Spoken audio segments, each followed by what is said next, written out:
বাবা, গেস্ট রুমে গেস্ট এসে বসে আছে, তুমি এখানে বসে আছো কারণ কি? দেখ বাবা, আমি সিদ্ধান্ত নিয়েছি আমি আমার জীবনে আর কোনো মেয়ে মানুষের সাথে কথা বলবো না। বাবা, তুমি কিন্তু ধরা খেয়ে গেছো। হ্যাঁ, আমি কিন্তু বুঝে ফেলছি এই মহিলাই ওই মহিলা না যার কারণে এত বছর আমাকে বিদেশের মাটিতে কাটাতে হলো। আজকে বাড়িতে এসে আমি এখন ওই মহিলাকে আবার দেখতে। তুমি এত বড় প্রতারণা আমার সাথে করতে পারলা বাবা? তোর একেবারেই ভুল ধারণা বাবা। ওই মহিলার সাথে আমার কোনো যোগাযোগ নাই, আর ওরা দেখলেই আমার মেজাজটা খারাপ হয়ে যায়। আমি শুনতে পারছি নোমান আর ওই বিউটি আমাদের বাসায় আসছে, কিন্তু জানার পরও আমি তাদের কাছে যাই নাই। একজন মহিলার কারণে আমার এই কলিজার টুকরারে আমি আর হারাতে চাই না, সে কারণেই আমি তাদের ধারে কাছে আর নাই। বাবা, তোমাকে আমার কিছুই বলার নাই। তোমার যদি ইচ্ছে হয় তুমি ওই মহিলাকে বিয়ে করবা, তুমি করতে পারো, আমার কোনো প্রবলেম নাই, তাতে আমি রাজি।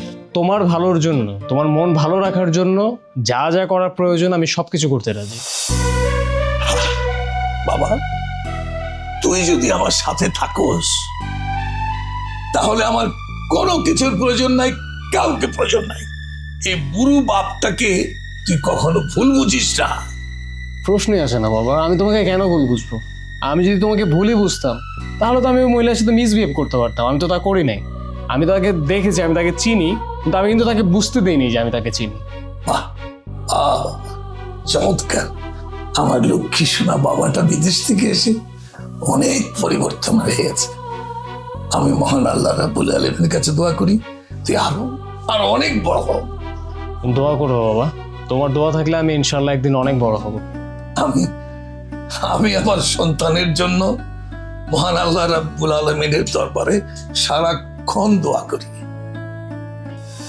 বাবা, তুমি তোমার বান্ধবীর সাথে দেখা করবে না? প্রশ্নই আসে না। শোন বাপ, তুই একটা কাজ কর, তুই যে বলে দে আমি বাসায় নেই। না না, এইটা বলা ঠিক হবে না বাবা। তোমার বাড়িতে একজন মেহমান আসছে, তুমি তাকে আপ্যায়ন না করে তাড়াই দিবা, এটা তো হতে পারে না, তাই না? ওই মহিলা আমার কিসের মেহমান, কিসের বান্ধবী? সে আমার সংসারকে নষ্ট করতে চায়, তার সাথে আমার কোনো সম্পর্ক নাই। বাবা, এটা কি তোমার মনের কথা নাকি মুখের কথা? এটাই হচ্ছে আমার মনের একমাত্র কথা। এখন আমি আমার ছেলেকে বিয়ে করাবো, ঘরে বউ আনবো, আমি আমার পুত্র বধূ এবং পুত্রের সঙ্গে মিলে সারাটা জীবন আমি আরামে আয়েসে কাটাতে চাই।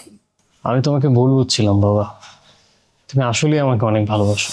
দেখ রে বাবা, পৃথিবীর সব বাবাই কিন্তু তার সন্তানকে ভালোবাসে, কিন্তু সন্তানরা সেটা বুঝতে চায় না।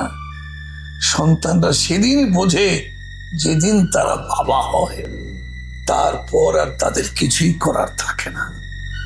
যেদিন তুই বাবা হবি সেদিন তুই বুঝতে পারবি একজন সন্তানের জন্য তার পিতার কতটা দরদ, কতটা মায়া। বাবা, আমি না বুঝে তোমাকে অনেক কষ্ট দিচ্ছি। আমার না মাঝে মাঝে খুব খারাপ লাগে এটা ভেবে, জানো? খারাপ লাগার কোনো কারণ নাই রে বাবা। তুই যদি আমার সাথে থাকোস তাহলে আমার আর কোনো দুঃখই থাকবে না। তুই আমাকে অযথা ভুল বুঝিস না বাপ। তুমিও আমাকে ভুল বুঝো না, আর এত টেনশন করো না। আমি তোমাকে ছেড়ে কোথাও যাচ্ছি না। Oh my God, thanks to God, thanks to God. আমার ছেলেটা আমার কাছে ফিরে এসে, আয় বাবা, আমার বুকে আয় বাবা।